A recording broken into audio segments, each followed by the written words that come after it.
ত্রয়োদশ জাতীয় সংসদ নির্বাচনে ভোটের দিন ঠিক হয়েছে 12ই ফেব্রুয়ারি। সারা দেশে বইছে সেই ভোটের হাওয়া। এ নিয়ে কি ভাবছেন সাধারণ মানুষ থেকে শুরু করে আগামীর জনপ্রতিনিধিরা, সে কথা জানাতে ডিবিসি নিউজের ইলেকশন এক্সপ্রেস ছুটে যাচ্ছে সব সংসদীয় আসনে। এখন রয়েছে সংসদীয় আসন 251, কুমিল্লা 3-এ। স্বাগত জানাচ্ছি সিএসআরএম ডিবিসি ইলেকশন এক্সপ্রেসে। আমি এখন আছি কুমিল্লা 3 আসনে। এখান থেকে বিএনপি থেকে যিনি মনোনয়ন পেয়েছেন তার পক্ষে কথা বলবেন তার ভাই, কুমিল্লা জেলা বিএনপির উত্তর বিএনপির সদস্য। কথা বলবো, জানার চেষ্টা করবো আগামী নির্বাচনে তার ভাইয়ের অবস্থানটা কতটুকু ধরে রাখতে পারবে। স্বাগত আপনাকে সিএসআরএম ডিবিসি ইলেকশন এক্সপ্রেসে। যেহেতু আপনার ভাই এখান থেকে বিএনপি যোগ্য প্রার্থী হিসেবে বিবেচিত হয়েছেন, তিনি অভিভাবক হতে চান, তা আসলে কতটা মানুষ যোগ্য মনে করছেন তাকে? ধন্যবাদ। আসসালামু আলাইকুম। আসলে বিএনপিকে অনেক অনেক ধন্যবাদ, বিশেষ করে তারেক রহমান সাহেবকে, বিএনপির চেয়ারপারসন, যে উনি মনে করেছে যে জনাব কাজী শাহ মোফাজ্জল হোসেন কায়কোবাদ সাহেব ধানের শীষ প্রতীকের জন্য মুরাদনগর থেকে যোগ্য। এই জন্য মুরাদনগরের বিএনপি এবং বিএনপি পরিবারের পক্ষ থেকে ওনাকে অনেক অনেক ধন্যবাদ। আসলে কায়কোবাদ সাহেবের রাজনীতিক পথ চলা এই 8-10 বছর না, উনি দীর্ঘ 50 বছর। আমাদের পরিবারের গত 100 বছরের ঐতিহ্য আছে মানুষের সাহায্য সহযোগিতা, মানুষের বিপদ আপদে পাশে দাঁড়ানো। আসলে এটা আমাদের রক্তের মধ্যে। এটা এমন কিছু না যে আমরা এমপি হলে বা রাজনীতি করলেই যে মানুষের সাহায্য সহযোগিতা বিপদ আপদে থাকবো, সেটা না। সেটা আমাদের বংশ পরম্পরায় থেকে এটা হয়ে আসছে। আর আমরা এখানে মিশে আছি, আমাদের স্মৃতি এই মুরাদনগরের প্রত্যন্ত অঞ্চলে মিশে গেছে। আমাদের বাপ দাদারা এই মাটিতে হেঁটে গেছেন, আমরা এই মাটিতে হাঁটছি। এবং আমার ভাই জনাব কায়কোবাদ সাহেব বিগত 40 বছর ধরে এই মুরাদনগরে আনাচে গানাচে প্রতিটা মানুষের সাথে ওনার স্মৃতি আছে। সো আমরা উন্নয়নটাকে এটাকে শো অফ করি না বা এটা বলি না। We are part of Muradnagar.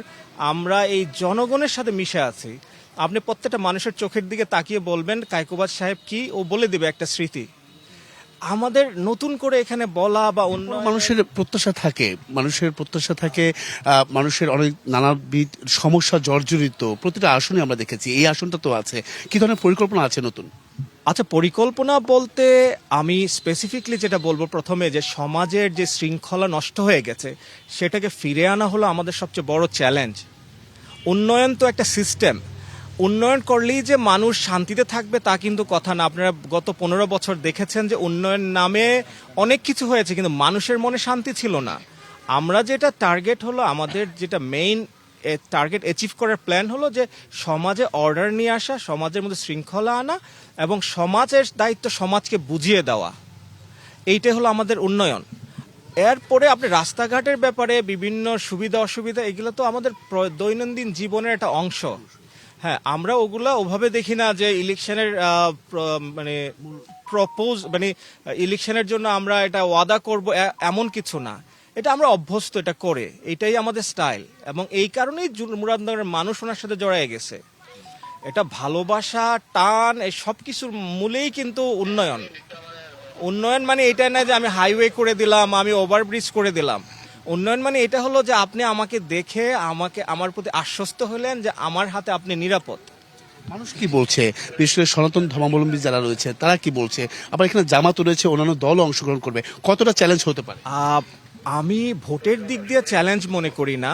আমি যেই চ্যালেঞ্জটা মনে করি, এখন মানুষ বিভ্রান্ত হয়ে যায়, এইটাই চ্যালেঞ্জ। মানুষ রিয়েলিটিটাকে বুঝতে চায় না। অনেক সময় মানুষ বিভিন্ন ন্যারেটিভের দ্বারা প্রভাবিত হয়। আর মুরাদনগরের ব্যাপারটা আলাদা, কারণ মুরাদনগরে তো আমাদেরকে মানুষ আজকে চিনে না। গত 40 বছর ধরে আমাদের একটা ট্র্যাক রেকর্ড আছে।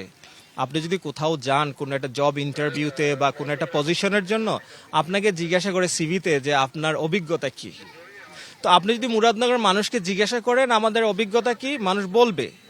কিন্তু আল্লাহর রহমতে ভুল আমাদের টুকটাক থাকবে, মানুষ হিসাবে চলতে গেলে কিছু ভুল আছে। বাট ওই আমাদের যেই মানুষের প্রতি আমাদের যে ডেডিকেশন, ওই ডেডিকেশনটা আমাদের ছোটখাটো ভুলগুলো মানুষ আমাদের মাফ করে দেবে। রাখতে চাই সেক্ষেত্রে সাংগঠনিকভাবে আপনারা কতটা শক্তিশালী আছেন? এর পাশাপাশি জামাত বলছে যে তাদের থেকে আপনারা এই আসনটা তাদের ফিল ভালো।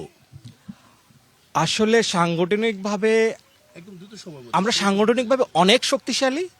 এর চেয়ে বেশি শক্তিশালী হলো আমরা মানুষের অন্তরের মাঝে। আমরা কথার বলি বা মানুষকে ইলেকশনের কারণে বিভিন্ন, হ্যাঁ আচ্ছা, ভোট ব্যাংক আপনি যদি বলেন যে জামাত যেই জায়গাগুলোতে ওরা স্ট্রাইক করে ওই জায়গাগুলোতে আমরা অনেক শক্ত।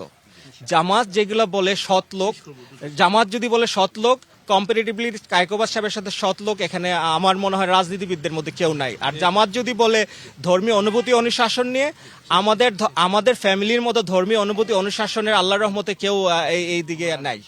অসংখ্য ধন্যবাদ। আমাদের সঙ্গে আপনারা এতক্ষণ যুক্ত ছিলেন। পরবর্তী সংবাদ বিকেল 5টায় থাকছে কুমিল্লা 4 আসন। চেষ্টা করবো বিভিন্ন রাজনৈতিক দলের মনোনীত প্রার্থীরা কি ভাবছেন আগামী নির্বাচন কেন্দ্রে, সেসব বিষয় সঙ্গে থাকুন। CSR DBC election.